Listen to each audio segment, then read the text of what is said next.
Drawing on the video transcript from Alice Capel's YouTube channel, "The attention economy is killing us."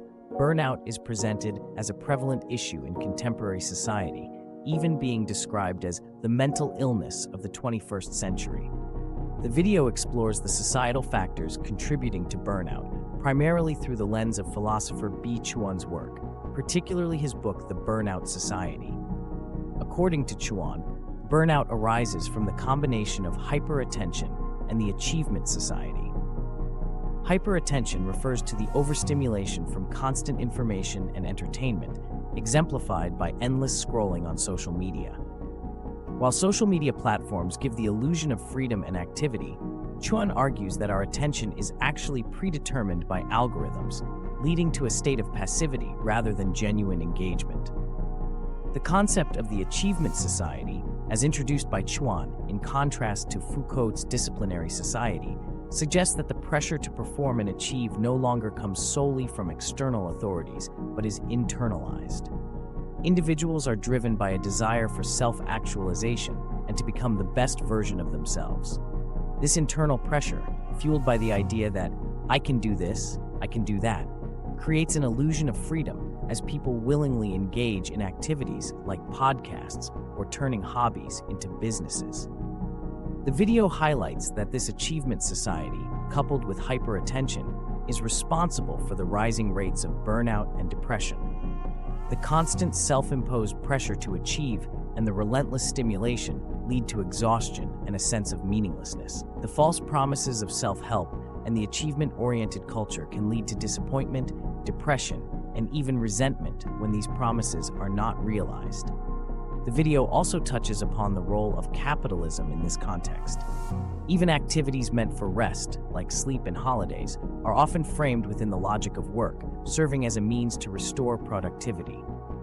This has led to a corruption of inactivity, where even leisure time is often spent passively consuming content on screens, driven by dopamine, rather than engaging in genuine contemplation. In response to this, Chuan, in his later work, Vita Contemplativa, advocates for a politics of inactivity that can produce genuinely free time. He emphasizes that true inactivity is related to contemplation, which is described as aimless and at odds with the goal-oriented nature of the achievement society.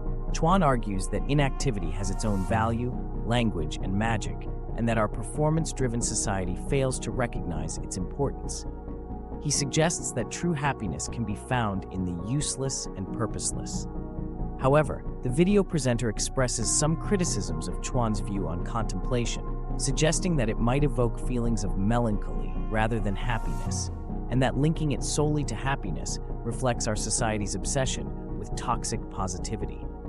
Furthermore, the presenter notes a potential toxic classical vibe in Chuan's work, pointing out the lack of diverse voices and perspectives in his references, potentially romanticizing a past that wasn't ideal for everyone.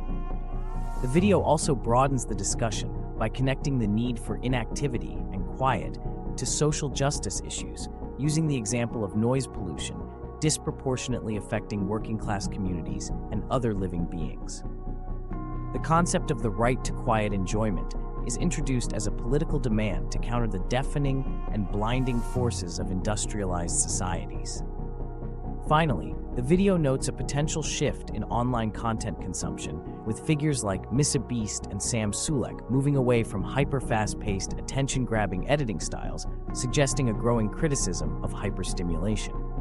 The presenter concludes by emphasizing the need to politicize this consciousness and resist the idea that quiet can only be found in non-political spaces, advocating for making noise against those who want to keep us quiet, to achieve the right to quiet enjoyment for all.